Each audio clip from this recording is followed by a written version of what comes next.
সমস্ত প্রশংসা সেই রবের প্রতি যিনি আমাদেরকে সুস্থ রেখে ভালো রেখে গত জুমার নয় আজকেও আমাদেরকে ঐক্যবদ্ধ হয়ে তার গোলামি করার জন্য আসার এবং বসার সুযোগ করে দিয়েছেন।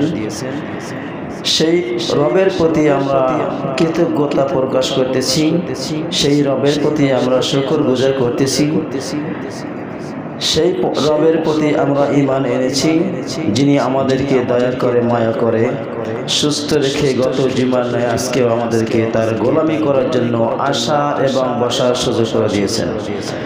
এর জন্য দিল থেকে শুকরিয়া আদায় বলি আলহামদুলিল্লাহ। সমস্ত মুসলমান ভাইরা, আল্লাহ রাব্বুল আলামিন আমাদেরকে একটা মেসেজ দিয়েছেন, একটা চিঠি দিয়েছেন, একটা গ্রন্থ দিয়েছেন। এই গ্রন্থ আল্লাহ রাব্বুল আলামিন এমন একজন মহামানব আখিরি নবী হযরত মুহাম্মদ সাল্লাল্লাহু আলাইহি সাল্লামের উপর অবতীর্ণ করেছেন, নাজিল করেছেন।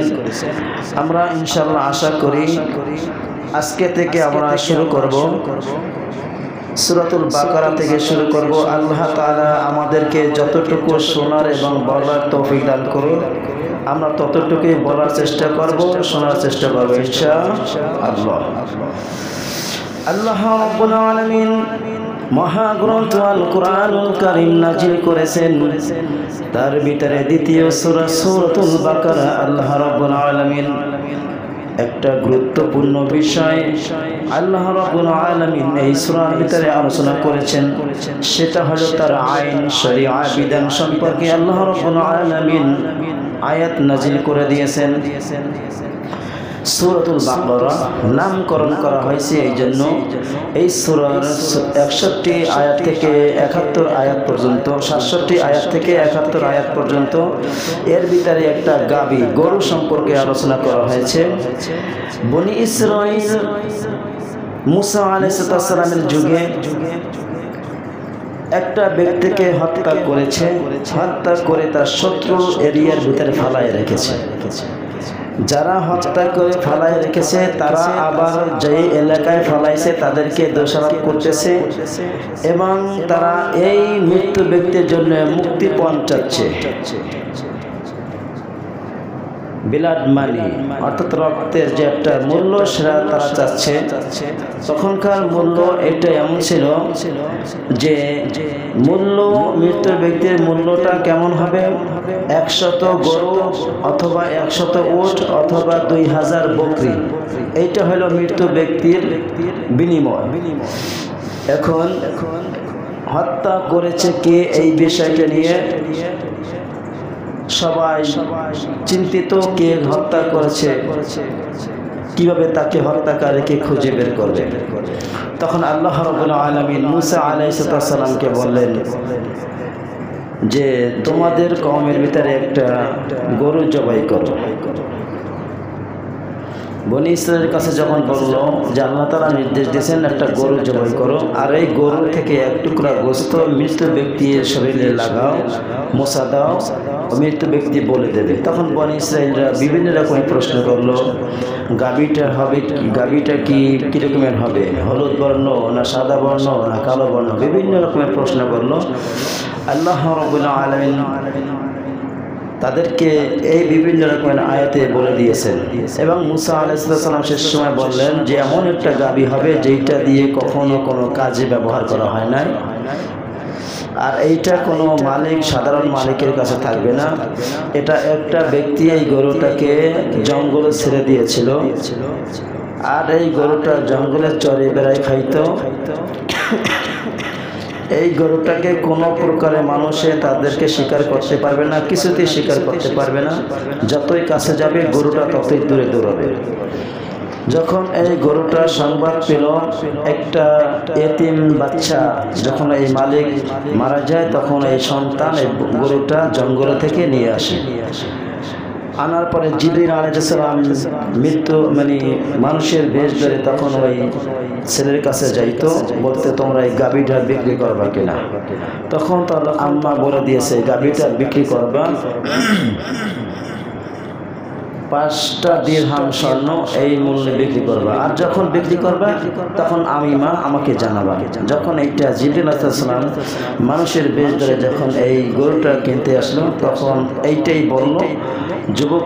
তখন বলছে আমি মায়ের হুকুম ছাড়া বলতে পারবো না, বেচতে পারবো না, মার কাছে জিজ্ঞাসা করি। মা তখন বলছে আচ্ছা ঠিক আছে, 5টা স্বর্ণ মুদ্রা বিনিময় বিক্রি করে ফেলো। তখন জিবরিল আলাইহিস সালাম বলছেন যে 5টা না 10টার বিনিময় দেবো। তখন ওই যুবক আবার বলছে যে আমি মায়ের কাছে জিজ্ঞাসা করি, পরামর্শ করি, মা কি বলে। তখন মার কাছে গিয়েছে, মা এইটা তো 10টা স্বর্ণ মুদ্রার বিনিময় কিনতে চাই, কি করব বলে দিয়ে দাও। তখন ওই যুবক আয়সা ভালো বলতেছে আপনাকে 10টা স্বর্ণ মুদ্রার বিনিময় দিতে চাচ্ছি। তখন বলছে 10টা না 20টা স্বর্ণ মুদ্রা দেবো। তখন তৃতীয়বার আবার মায়ের কাছে আসলো, আসার পরে বলতেছে মা এইটা তো 20টা স্বর্ণ মুদ্রার বিনিময় কিনতে চায়। তখন বলে দিয়ে যাও। তখন জিবরিল আলাইহিস সালাম বলছেন আমি কোনো সাধারণ মানুষ নয়, আমি হলাম জিবরিল। তোমার এই গরুটা এমন কেউ কিনতে আসবে, তুমি যা চাবা তাই দেবে। তখন আল্লাহ রাব্বুল আলামিন ওই গরুটাকে কেনার সুযোগ করে দেয়। ওই গরুটা জবাই করা হয়। জবাই করার পরে এক টুকরা গোস্ত ওই মৃত ব্যক্তির শরীরে লাগানো হয়।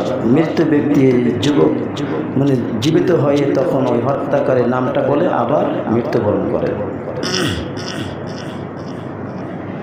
এই জন্য আল্লাহ রাব্বুল আলামিন ওয়াল্লাযীনা জাহাদু ফীনা লানাহদিয়ান্নাহুম সুবুলানা ওয়া ইন্নাল্লাহা লামাআল মুহসিনিন।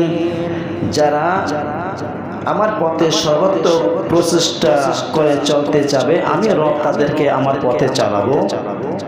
এটা আমি রব আমি দায়িত্ব দিলাম। অর্থাৎ সঠিকভাবে যদি পরিচালনা করা হয়, যেরকমের আল্লাহ তাআলা হুকুম দিয়েছেন, হুকুম অনুযায়ী গরুটাকে জবাই করলো। এক টুকরা গোস্ত লাগানোর পরে মৃত ব্যক্তি জীবিত হয়ে ওই হত্যাকারী নামটা বলে দিয়ে তারপর আবার মৃত্যুবরণ করলো। আল্লাহ তাআলা যদি চাহেন, যদি এখনও যদি মানুষের প্রত্যেকটা মানুষের কোরআন অনুযায়ী আমল করে, কোরআন অনুযায়ী চলাফেরা করে, তাহলে সত্যটা এখনও পাওয়ার মতন সম্ভব আছে, ঠিক না? না কোরআন আল্লাহ মুসা আলাইহিস সালামের জমানায় যে রব ছিল, আমাদের এখনকার রব আলাদা আলাদা। তখনও যে রব ছিল এখনো সেই রব আছে। তখনও যে রবের শক্তি ছিল এখনো সেই রবের শক্তি আছে। আল্লাহ রাব্বুল আলামিনের কখনো কোনো ক্লান্তি অনুভব হয় না, তাকে কোনো ক্ষমতা মানে কষ্ট তার শক্তি কমেও না বাড়েও না, ঠিক না? তিনি আমাদেরকে বোঝানোর জন্য বিভিন্ন রকম মেসেজ দিয়েছেন। এই সূরাতুল বাকারার নামকরণ করা হয়েছে এই গাভী সম্পর্ক নিয়ে। বাকারা শব্দটা হচ্ছে গাভী, এই থেকে এইটা নামকরণ হয়েছে। এখন সূরাতুল বাকারা যদি কোনো ব্যক্তি কোনো ঘরে বসে যদি তেলাওয়াত করে, সেই ঘরে কোনো জিনবুত শয়তান কোনো কিছুই আশ্রয় নিতে পারে না। এবং কোনো ব্যক্তি যদি এই আয়াতুল কুরসি পাঠ করে, সূরা বাকারার প্রথম রুকু শেষের রুকু তেলাওয়াত করে, তাহলে ওই ঘরের ভিতরে কোনো জাদু টোনা কোনো কিছুতেই ক্ষতি করতে পারে না ইনশাআল্লাহ। শুধু তেলাওয়াত করলেই হবে না, তেলাওয়াত করার অনুযায়ী আমল করতে হবে। কোরআন অনুযায়ী যদি চলি, শয়তান আমাদের কাছে আসতে পারবে না, পারবে? এই জন্য কোরআন তেলাওয়াত করতে হবে। যদি কোরআন তেলাওয়াত করতে পারি, বুঝে বুঝে পড়তে পারি, তাহলে আমাদের ভিতরে আমলটা অতি তাড়াতাড়ি সহজ হয়ে যাবে, ঠিক না? সময় যেহেতু সময় কম, আমরা ইনশাআল্লাহ আধা ঘন্টার ভিতরে আজকে আলোচনা শেষ করব ইনশাআল্লাহ। আল্লাহ রাব্বুল আলামিন মহাগ্রন্থ আল কোরআনুল কারীমের 2 নম্বর সূরা সূরাতুল বাকারার প্রথমে আল্লাহ তাআলা কে বলেন আলিফ লাম মিম যালিকাল কিতাবু লা রাইবা ফীহি হুদাল লিল মুত্তাকিন আল্লাযীনা ইউমিনুনা বিল গায়বি ওয়া yuqimuna الصلاة ومما رزقناهم ينفقون والذين يؤمنون بما أنزل إليك وما أنزل من قبلك وبالآخرة هم يوقنون أولئك على هدى من ربهم وأولئك هم المفلحون الله أكبر আলিফ লাম মিম এটা হলো হরফে মুতাশাবিহাত। এর অর্থ একমাত্র আল্লাহ রাব্বুল আলামিন ছাড়া আর কেউ জানেন না। যালিকাল কিতাবু লা রাইবা ফীহ, এটা সেই কিতাব যার ভিতরে কোনো সন্দেহ নাই, ভুল নাই। ফীহি হুদাল লিল মুত্তাকিন, এটা হইছে মুত্তাকিনদের জন্য হেদায়েত। আল্লাযীনা ইউমিনুনা বিল গায়ব, আল্লাযীনা যাহারা ইউমিনুনা ঈমান আনে বিল গায়ব, অদৃশ্যের উপরে। ওয়া ইউকিমুনাস সালাত, এবং সালাত কায়েম করে। ওয়া মিম্মা রাযাকনাহুম ইউনফিকুন, এবং আল্লাহ তাআলা তাদেরকে যেই রিজিক দিয়েছেন সেই রিজিক থেকে ব্যয় করে। ওয়াল্লাযীনা ইউমিনুনা, এবং যারা ঈমান আনে বিমা উনজিলা ইলাইকা, নবীহে আপনার উপর যা নাজিল করেছি। ওয়া মা উনজিলা মিন ক্বাবলিক, এবং আপনার পূর্ববর্তী নবীদের উপর যা নাজিল করেছি তার উপর ঈমান আনে। ওয়া বিল আখিরাতি হুম ইউকিনুন, এবং পরকালের উপরে বিশ্বাস রাখে। উলাইকা আলা হুদাম মির রাব্বিহিম, তারাই হলো আল্লাহ রাব্বুল আলামিনের হেদায়েত প্রাপ্ত। ওয়া উলাইকা হুমুল মুফলিহুন, আশা করা যায় তোমরাই সফলকাম হবে। সাধারণ এটা সরল অনুবাদ। এখন আমি ইনশাআল্লাহ দুইটা বিষয় নিয়ে আলোচনা করব, মুতাশাবিহাত আর মুহকামাত। স্পষ্ট অর্থ ভাষায় যে আয়াতগুলো নাজিল করা হয়েছে তাকে বলা হয় মুহকামাত, আইন শরীয়ত বিধান। আর মুতাশাবিহাত এটা হচ্ছে অস্পষ্ট, যেটা আল্লাহ ছাড়া কেউ অর্থ জানে না, আর এইটা কেউ অর্থ করারও চেষ্টা করেন নাই। আলিফ লাম মিম, যালিকাল কিতাব, যালিকাল কিতাব, এই কিতাবের ভিতরে কোনো ভয় নাই, কোনো সন্দেহ নাই, কোনো ভুল নাই। যালিকাল কিতাব, এই আয়াতটা নাজিল হয় যখন নবী করিম সাল্লাল্লাহু আলাইহি ওয়াসাল্লাম মক্কা থেকে হিজরত করে মদিনায় যায়, যখন এই আয়াতটা নাজিল করা হয় যালিকাল কিতাব, এই আয়াতটা যখন নাজিল করা হয় তখন অনেকের ভিতরে সংশয়, সন্দেহ বিভিন্ন রকমের দেখা দেয়। তখন আল্লাহ রাব্বুল আলামিন এই যে দুইটা আয়াতের কথা আবার সূরা আলে ইমরানের 7 নম্বর আয়াতে খুব ভালোভাবে বলে দিয়েছেন। আলিফ লাম মিম, এটা হলো মুতাশাবিহাত, যার অর্থ একমাত্র আল্লাহ তাআলা জানেন। হুয়াল্লাযী আনজালা আলাইকাল কিতাবা মিনহু আয়াতুন মুহকামাতুন হুন্না উম্মুল কিতাব ওয়া উখারু মুতাশাবিহাত, অখরু মুতাশাবিহাত। এই মুতাশাবিহাত কি? আলিফ লাম মিম, আলিফ লাম মিম রা, আলিফ লাম রা, নুন قاف عين سين قاف حاميم ياسين طه, এইগুলো হইছে হরফে মুতাশাবিহাত। এর অর্থ একমাত্র আল্লাহ রাব্বুল আলামিন তিনি জানেন। ফাআম্মাল্লাযীনা হুয়াল্লাযী আনজালা আলাইকাল কিতাবা মিনহু আয়াতুন মুহকামাত, এই মুহকামাত শব্দের অর্থ হইছে আল্লাহ তাআলার আইন শরীয়ত বিধান সুস্পষ্ট আয়াত।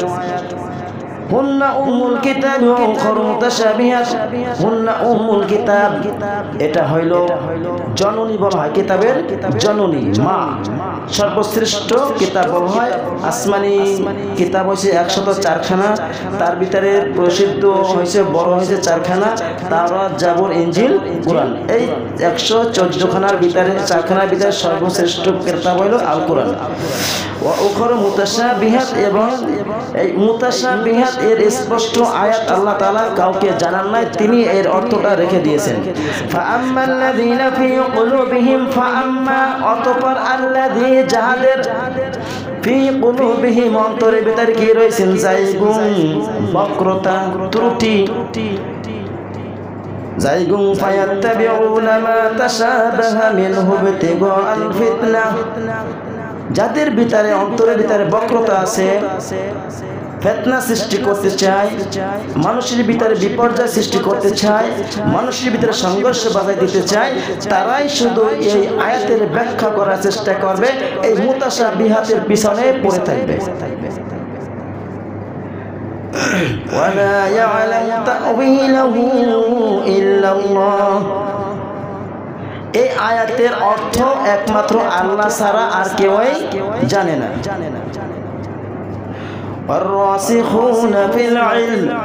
আর যাদের জ্ঞানের গভীর জ্ঞানের অধিকারী, যাদের ভিতরে জ্ঞান পরিপূর্ণতা, তারা কি বলে?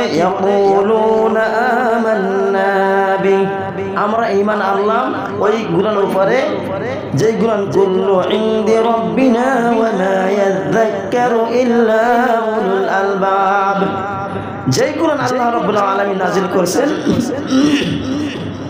সেই গুণকে আমরা মনে প্রাণে এটাকে মেনে নিলাম। যেটা আল্লাহ তাআলা আয়াতকে স্পষ্ট করেছেন, অর্থ বর্ণনা করেছেন, সেটার উপরও আমরা ঈমান আনলাম, বোঝার চেষ্টা করি। যেই মুতাশাবিহাত আলিফ লাম মিম এর অর্থটা একমাত্র আল্লাহ তাআলা ছাড়া আর কেউ জানে না, এটা আমরা এতটুকুই সীমাবদ্ধ, এটা ব্যাখ্যা করার চেষ্টা করব না। আর এটা যারা ব্যাখ্যা করবে তাদের কথা মানতেও চাব না। ওয়ামা ইয়াযাক্কারু ইল্লা উলুল আলবাব, এটা শুধু জ্ঞানবান বুদ্ধিমান ব্যক্তিরাই এর উপদেশ গ্রহণ করে থাকবে, ঠিক না?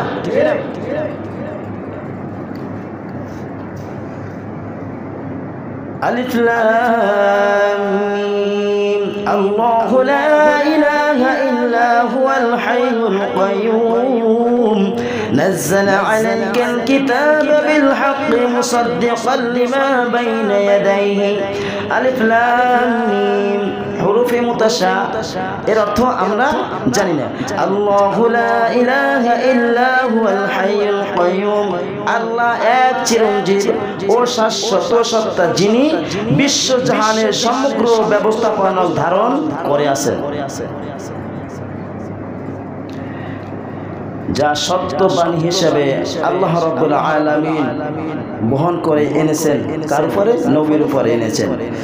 এবং আগের কিতাবগুলো সত্য প্রমাণ করেছেন। এই কিতাব দ্বারা আমরা কি পাইলাম? আগে যে কিতাবগুলো আল্লাহ রাব্বুল আলামিন আমাদেরকে দিয়েছিলেন, আমাদের পূর্বে যাদেরকে যে কিতাব দিয়েছেন, সবগুলোর উপর আমরা বিশ্বাস স্থাপন করি। যালিকাল কিতাবু লা রাইবা ফি, সন্দেহ নাই।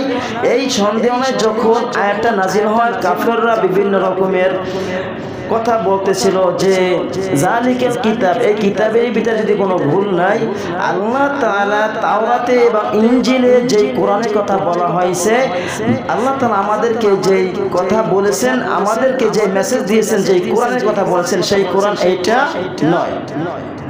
আল্লাহ রাব্বুল আলামিন তখন তাদেরকে বললেন, তোমরা যদি এইটাকে সন্দেহ করো তাহলে তোমরা একটা কোরআন এরকম নাজিল করে দেখাও, যদি সম্মত না হয় তাহলে কিছু আয়াত নাজিল করে দেখাও, যাও তাও যদি তোমাদের সম্ভব না হয় তাহলে একটা ছোট একটা সূরা তোমরা আমার এই কোরআনের মতন একটা লিখে বা তোমরা লিপিবদ্ধ করে আমাকে দেখাও।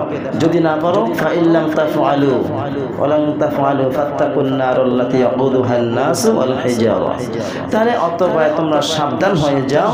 যদি এইগুলো না পারো তোমরা জাহান্নামকে ভয় করো, যে জাহান্নামের জ্বালানি হবে মানুষ আর পাথর, এই জাহান্নাম থেকে বেঁচে থাকার চেষ্টা করো।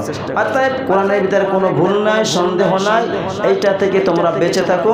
আমি কোরআনকে নাজিল করেছি কি লা রাইবা ফি, সন্দেহ নাই, কোনো ডাউট নাই, কোনো সন্দেহ নাই, তো কোনো ত্রুটি যুক্ত নাই। আছে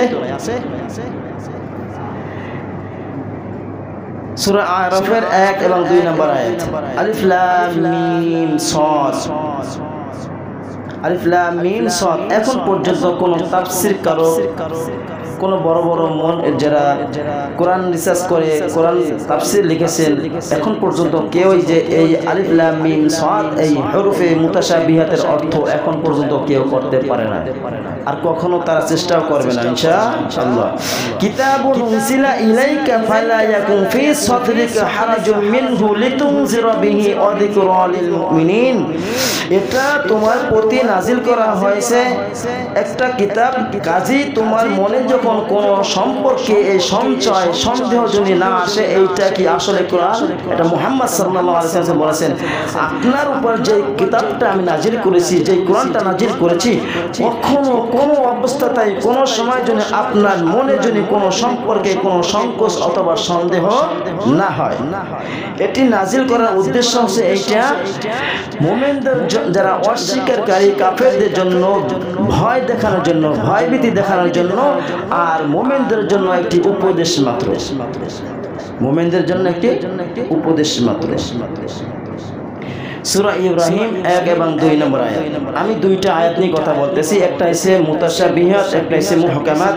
মুতাশাবিহাত আর মুহকামাত, মুহকামাত হচ্ছে আল্লাহ তাআলার আইন, শরিয়া, হুকুম, নিষেধাজ্ঞা যেগুলো করেছে আল্লাহ রাব্বুল আলামিন এই কোরআন, এই সূরার ভিতরে বহুত রকমের ঘটনা আল্লাহ তাআলা উল্লেখ করে দিয়েছেন, যাতে মানুষ পড়ে, মানুষ বুঝে যে তারা ঈমানের উপর অটল থাকতে পারে। যদি কোনো ভুল ভ্রান্তি থাকে, ভুল ভ্রান্তি থেকে সঠিক পথে আসতে পারে। এই জন্য আল্লাহ তাআলা এটা মুমিনদের জন্য একটা উপদেশ, একটা বাণী, একটা চিঠি পাঠিয়েছেন। আর যারা অস্বীকার করে তাদেরকে আল্লাহ রাব্বুল আলামিন এই কোরআনের ভিতরে জান্নাত, জাহান্নাম, কাফেরদের শাস্তি, মুনাফিকদের শাস্তি, মুমিনদের গুরুত্বপূর্ণ বিষয় নিয়ে আল্লাহ তাআলা আলোচনা করে দিয়েছেন। এই জন্য আল্লাহ তাআলা বিভিন্ন রকমের বিভিন্ন সূরার শুরুতে মানুষদেরকে সতর্ক করে দিয়েছেন, এই কোরআনটা হইছে আমার পক্ষ থেকে নাজিল করা কৃত কোরআন, এটা কোনো সন্দেহ, কোনো কিছুর অবকাশ নেই। সূরা সাজদা 1 এবং 2 নম্বর আয়াত। আলিফ লাম মিম তানজিলুল কিতাবি লা রাইবা ফিহি। তানজিলুল কিতাবি লা রাইবা ফিহি, এই যে নাজিল করা হয়েছে কোরআন, এই কোরআনের ভিতরে কোনো ভুল নাই, লা রাইবা ফিহি, কোনো সন্দেহ নাই। মির রাব্বিল আলামিন, এটা আল্লাহ রাব্বুল আলামিনের পক্ষ থেকে এটা নাজিলকৃত কোরআন। আল্লাহ রাব্বুল আলামিন বলেছেন ইয়াসিন ওয়াল কুরআনিল হাকীম ইন্নাকা লামিনাল মুরসালিন। ইয়াসিন, এটা নবীকে সম্বোধন করে আল্লাহ তাআলা ডাক দিয়েছেন। কখনো তাহা, কখনো ইয়া আইয়ুহাল মুজাম্মিল, কখনো ইয়া আইয়ুহাল মুদ্দাসির, বিভিন্ন রকমের আল্লাহ রাব্বুল আলামিন নবীকে সম্বোধন করে ডাক দিয়েছেন।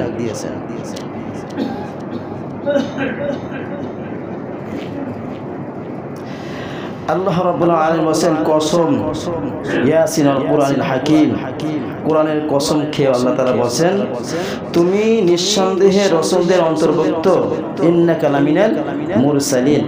নবীকে যখন তারা নবী হিসাবে মানত না, রাসূল হিসাবে মানত না, তখন এইটা তারা প্রশ্ন করত, এটা তো মুহাম্মদ, আব্দুল্লাহর ছেলে মুহাম্মদ, এটা আমরা সচক্ষ দেখি। সত্য কথা, সত্য কথা না?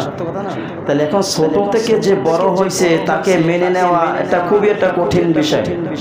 এখন আমি যদি ওখানে থাকতাম, তখন কি হতো আল্লাহই ভালো জানতো। আমরাও কাফেরদের মতন কিছু সুলভ আচরণ করতাম, যে তাকে দেখি ছোটবেলা থেকে বড় হয়েছে, সে আবার কিভাবে বড় হয়। তো এই জন্য আল্লাহ তাআলা কসম খেয়ে বলছেন তুমিও একজন নবী রাসূলদের অন্তর্ভুক্ত।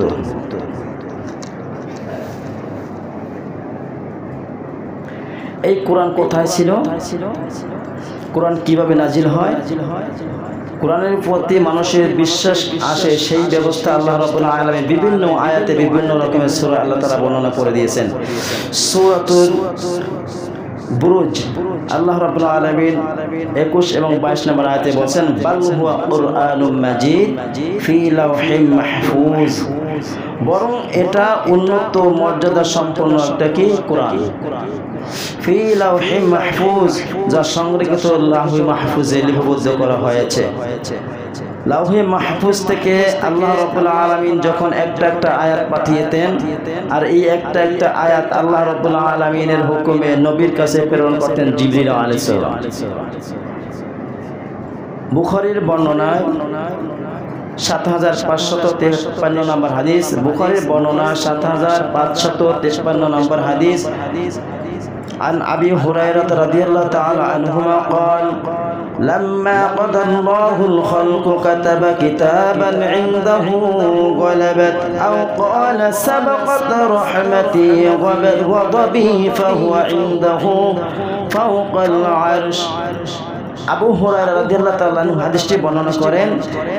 তিনি বলেন নবী করিম সাল্লাল্লাহু আলাইহি ওয়াসাল্লাম বলেছেন, যখন আল্লাহ রাব্বুল আলামিন মাখলুকাত সৃষ্টি করেছেন, সৃষ্টি করার পরে আল্লাহ রাব্বুল আলামিন তিনি বলেন আমার গজবের উপর আমার রহমত অগ্রগামী হয়ে গেছে। আমার যে রকমের গজবটা, এই গজবটার থেকে শক্তিশালী আমার রহমত হয়ে গেছে, অর্থাৎ গজবের থেকে আমার রহমত অগ্রগামী হয়ে গেছে, আগে পৌঁছে গেছে। এটা তার কাছে আরশের উপরে আছেন। তাইলে কোরআনটা যে নবীর উপরে আসছে আরশে ছিল, আমরা কোরআন দ্বারা পাইলাম, হাদিস থেকে আমরা এটা প্রমাণিত পেলাম।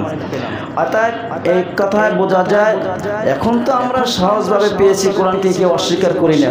তখনকার কথা যখন কেউ কোরআনকে স্বীকার করেন নাই, আল্লাহকে স্বীকার করেন নাই, নবীকে অনেকে স্বীকার করেন নাই, তাদের ক্ষেত্রে এই রকমের আল্লাহ তাআলা বিভিন্ন রকমের বিভিন্ন সময় আয়াত নাজিল করেছেন।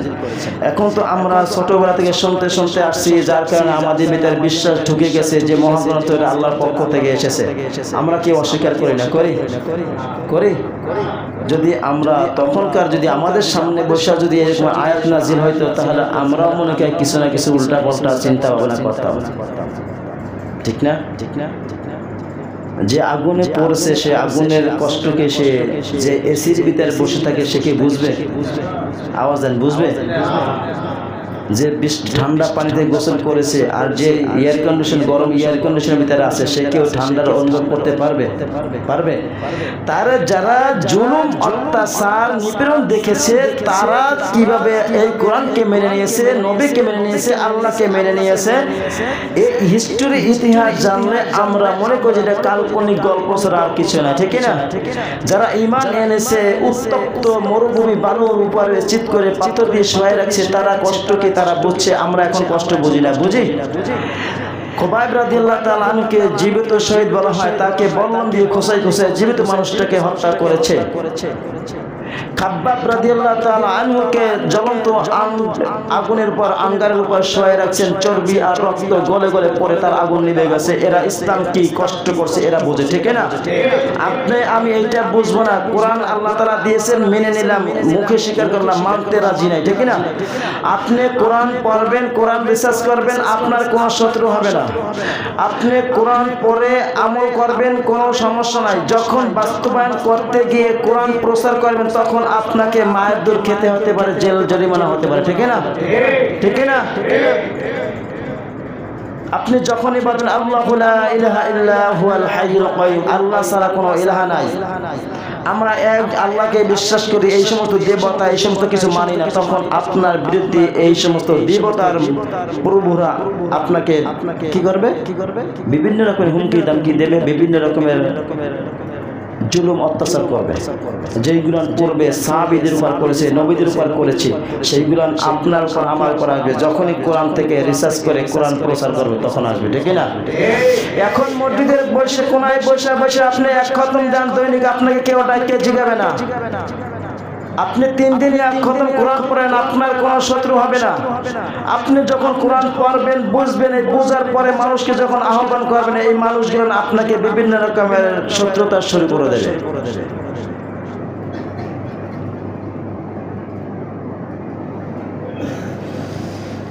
আল্লাহ রাব্বুল আলামিন বলেছেন, ওয়াতুর ওয়া কিতাবিম মাসতুর ফি রাক্কিম মানশুর।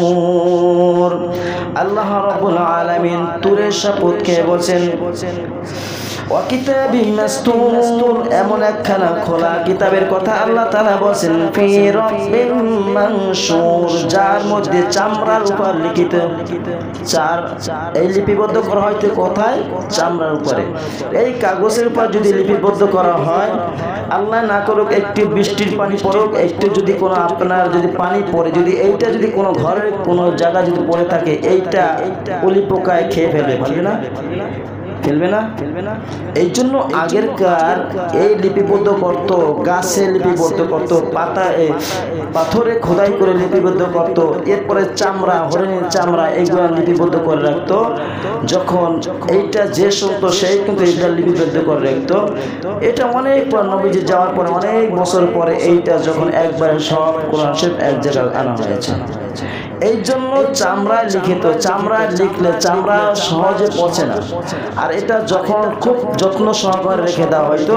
এই জন্য আল্লাহ তাআলা তুর পাহাড়ে কসম খেয়েছেন, ওয়া কিতাবিম মাসতুর, এমন একটা খোলা কোরআনের কথা বলা হয়েছে যেটা চামড়ার উপর লিপিবদ্ধ করে রাখতে, মানুষে যখন শুনতো লিপিবদ্ধ করে রাখতে সাথে সাথে এটা দলিল হিসাবে রেখে দিয়েছে। طه ما أنزلنا عليك আলাইকাল কুরআন লিতাশকা ইল্লা তাযকিরাতাল লিমান ইয়াখশা তাহা এর কোনো অর্থ আসবে না মা উনজিলা আলাইকাল কুরআন নবী হে আপনার উপরে যে কোরআন নাজিল করেছি লিতাশকা আপনাকে কষ্ট দেওয়ার জন্য নয় ইল্লা তাযকিরাতাল লিমান ইয়াখশা এ তো একটি উপদেশ এমন প্রত্যেক ব্যক্তির জন্য যিনি আল্লাহ আল্লাহ তাআলাকে ভয় করেন যারা আল্লাহর উপর ঈমান রাখেন এটা এমন একটা উপদেশ সবার জন্য নয় যারা কোরআন মানে আল্লাহকে বিশ্বাস করে আল্লাহর উপর ঈমান আনে আল্লাহকে ভয় করে এদের জন্য একটা উপদেশ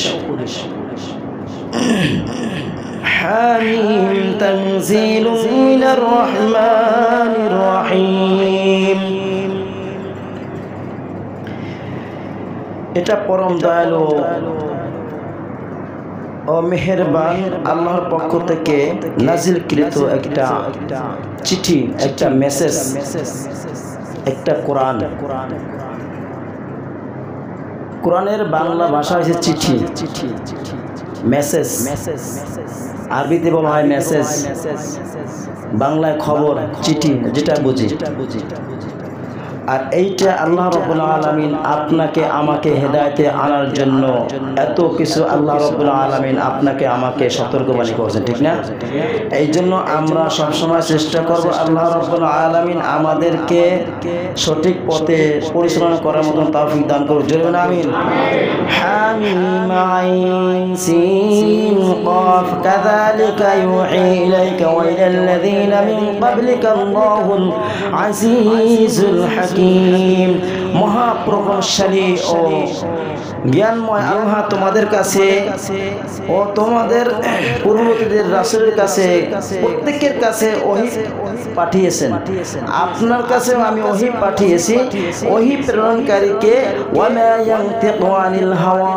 ইন হুয়া ইল্লা ওয়াহয়ুন ইউহা আল্লামাহু শাদীদুল কুওয়া তার কাছে যা নাযিল করা হয় সেগুলো ওহী ছাড়া আর কিছুই নয় আর এইগুলো আরেন ইন হুয়া ইল্লা ওয়াহয়ু ইউহা ওহী ছাড়া নবী কোনো কথা বলতেন না আল্লামাহু শাদীদুল কুওয়া একজন শক্তিশালী শক্তিধর ফেরেশতা তার কাছে নাযিল করতেন এই কোরআনটা যদি দেখতেন যদি পাহাড়ের উপর নাযিল করতে চাইতেন পাহাড়টা খসে পড়ে যেত সূরাতুল হাশরের 21 নম্বর আয়াত আল্লাহ তাআলা সাল্লাল্লাহু আনজালনা হাযাল কুরআনা আলা জাবালিন লারাআইতাহু খাশিআন মুতাসাদ্দিআন মিন খাশিয়াতিল্লাহ ওয়া তিলকাল আমসালু নাদরিবুহা লিন-নাসি লাআল্লাহুম ইয়াতাফাক্কারুন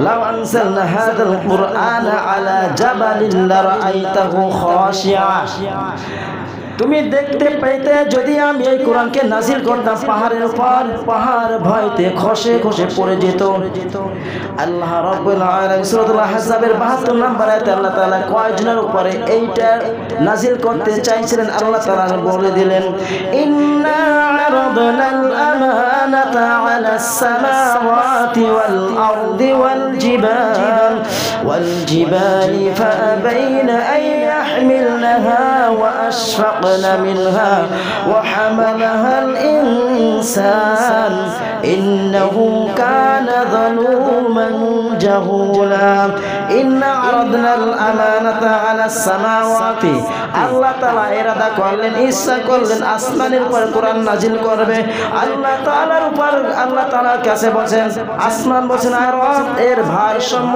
পবিত্রতা ইজ্জত রক্ষা আমি করতে পারবো না ওয়াল জিবাল এবং পাহাড়কে বলেছেন পাহাড় কি বলছে আর এর সম্মান এর ইজ্জত রক্ষা করতে পারবে না ফাআবাইনা আন ইয়াহমিলনাহা ওয়া আশফাকনা মিনহা ওয়া হামালাহাল ইনসান এরপর আল্লাহ রাব্বুল আলামিন মানুষদের উপর এই কোরআন নাযিল করেছেন ঠিক না ইন্নাহু কানা যালুমান জাহুলা মানুষের উপর কোরআন নাযিল করা হয়েছে মানুষের উপর এটা দায়িত্ব দেওয়া হয়েছে আসলে মানুষ অকৃতজ্ঞ যালুমান জাহুলা জাহেল মূর্খ আপনাকে আমাকে যে জিনিসটা দিয়েছেন সেই জিনিসটা আমরা বুঝতে পারতেছি না, তাহলে আপনার আমার ওই গাধার মতন ছাড়া আর কিছুই নয়। গাধা পিঠে বহন করে বোঝা, কি বহন করে, খাবার নাকি ওটা নিজেও জানে না, ঠিক না?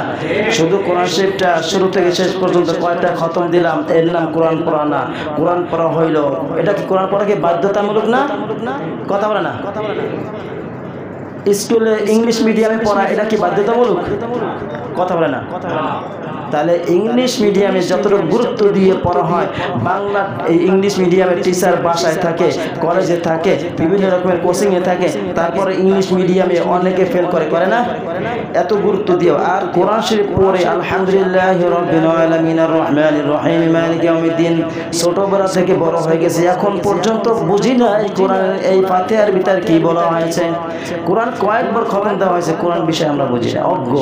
ইন্নাহু যালুমান জাহুলা, ইন্নাহু কানা যালুমান জাহুলা। আল্লাহ তাআলা বলেন মানুষ হলো জাহেল, মূর্খ। আপনি অন্য অন্য লাইনে যতটাই আপনি জ্ঞানবান হন না কেন, আল্লাহর কাছে আপনি কোনো জ্ঞানী নয় যতক্ষণ পর্যন্ত কোরআন নিয়ে আপনি রিসার্চ না করবেন, এই বিষয়ে আপনার বিষয়ে আকল বিবেক না থাকবে, ততক্ষণ পর্যন্ত আপনি আল্লাহর কাছে জ্ঞানবান নয়। যখনই আপনি কোরআনের ভিতরে পারদর্শী হবেন, তখনই আল্লাহ তাআলা আপনাকে ভালো মুমিন বান্দা বলে ডাক দেবে, ঠিক না? আর না যদি কোরআন না বুঝে পড়েন, কোরআন বিষয়ে অজ্ঞ থাকেন, তাহলে আপনি হবে জাহেল, মূর্খ। কে বলছে? কে বলছে? যদি বলে আল্লাহ তাআলা যদি জাহেল বলছে, এটা প্রমাণ কি? সূরা আহজাব 72 নম্বর আয়াত, সূরা আহজাব 72 নম্বর আয়াত। আল হাক্কু মির রাব্বিকা ফালা তাকুনান্না মিনাল মুমতারিন। একটি নির্দ্বিধায় তোমরা রবের পক্ষ থেকে যে একটি কিতাব আসে চূড়ান্তভাবে, এটা তোমরা মেনে নাও, কোনো সন্দেহ সূচনা করো না, এর ভিতরে কোনো সন্দেহ ঢুকাইও না, এটা সন্দেহ ছাড়া নির্দ্বিধায় তোমরা মেনে নিতে পারো। বলছেন কে? আল্লাহ। কে বলছেন? আল্লাহ। অতএব আজকে শুধু আলোচনা করলাম আলিফ লাম মিম যালিকাল কিতাব, এইটুকু নিয়ে সংক্ষেপে আলোচনা করলাম। এর থেকে সংক্ষেপে করা আর সম্ভব না। যতটুকু বলেছি আল্লাহ রাব্বুল আলামিন সবাইকে বুঝে শুনে আমল করার মতো তৌফিক দান করুন। আগামী জুমা হেদায়েত এবং মুত্তাকি কারা, এই দুইটাই বিষয় নিয়ে আলোচনা করব ইনশাআল্লাহ। ইনশাআল্লাহ যদি প্রতি জুমায় আসেন, ইনশাআল্লাহ সূরা বাকারা থেকে যত দূর পর্যন্ত যাইতে পারেন ইনশাআল্লাহ আলোচনা শুনবেন, এবং আমিও বলবো। আল্লাহ তাআলা আমাকে এবং যারা শুনবে সবাইকে আমল করার মতো তৌফিক দান করুন। জোরে না আমিন, জোরে না আমিন। ওয়া আখিরু দাওয়ানা আলহামদুলিল্লাহি রাব্বিল আলামিন। যারা সুন্নাত পড়েনি কমেন্ট করে